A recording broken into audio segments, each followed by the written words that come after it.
एक समय की बात है। एक छोटे से गांव में रामदास नाम का एक साधारण किसान रहता था। उसका जीवन बहुत ही कठिनाइयों से भरा हुआ था। छोटी सी जमीन, कम फसल और परिवार की जिम्मेदारियां। लेकिन इन सब के बीच एक चीज कभी नहीं बदली, उसकी भोलेनाथ के प्रति अटूट श्रद्धा। रामदास हर दिन सुबह उठकर पास के शिव मंदिर जाता, जल चढ़ाता और पूरे मन से एयूएम नमः शिवाय का जाप करता। गांव के लोग उसे अक्सर कहते, इतनी पूजा करने से क्या मिलेगा, मेहनत करोगे तभी कुछ होगा।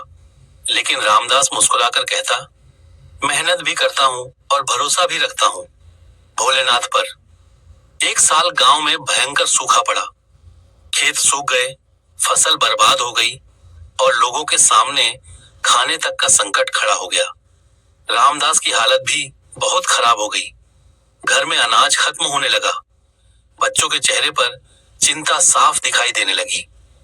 एक दिन उसकी पत्नी ने कहा, अब क्या होगा, बच्चों को क्या खिलाएंगे?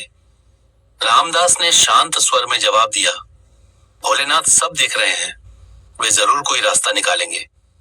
अगले दिन भी वह मंदिर गया, लेकिन इस बार उसकी प्रार्थना में दर्द था। उसने शिवलिंग के सामने सिर झुकाकर कहा, हे महादेव, मैं हार नहीं मानूंगा, लेकिन अब आपकी मदद के बिना कुछ भी संभव नहीं है।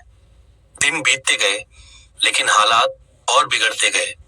एक रात रामदास बहुत चिंतित होकर सो गया। उसी रात उसे एक अजीब सा सपना आया।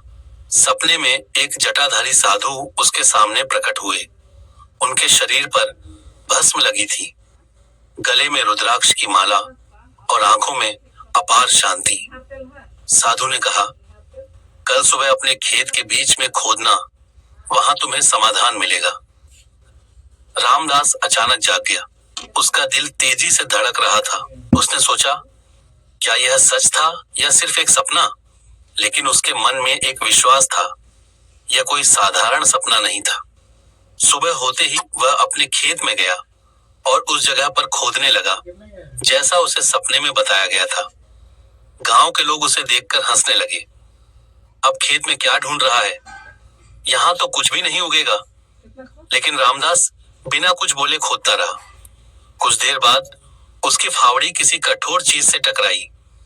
उसने मिट्टी हटाई तो देखा कि वहां एक पुराना घड़ा दबा हुआ है।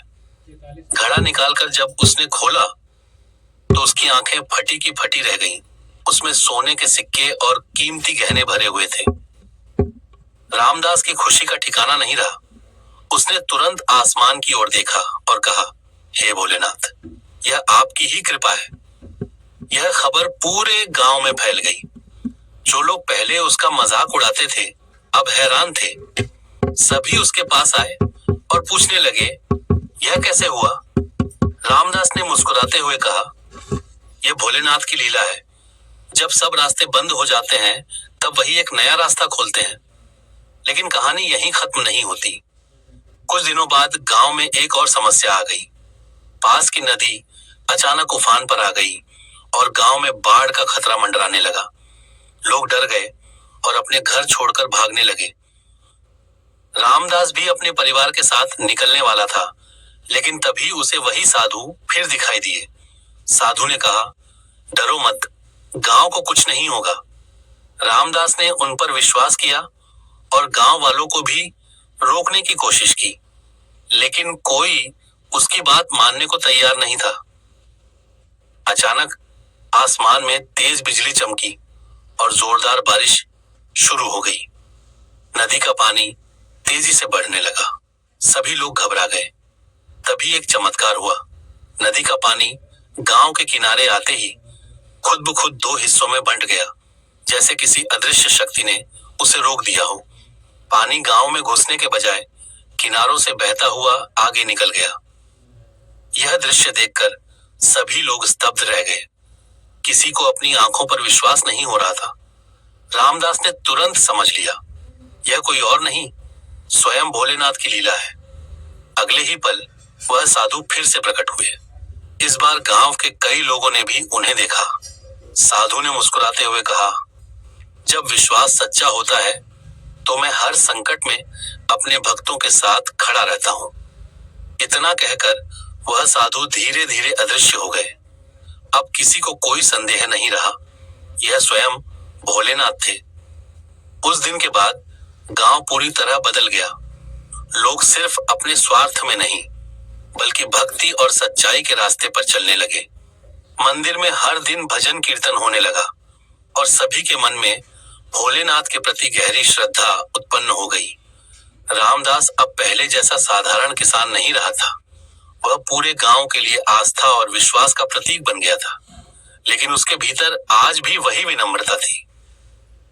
वह हमेशा कहता, यह सब मेरी नहीं, भोलेनाथ की लीला है।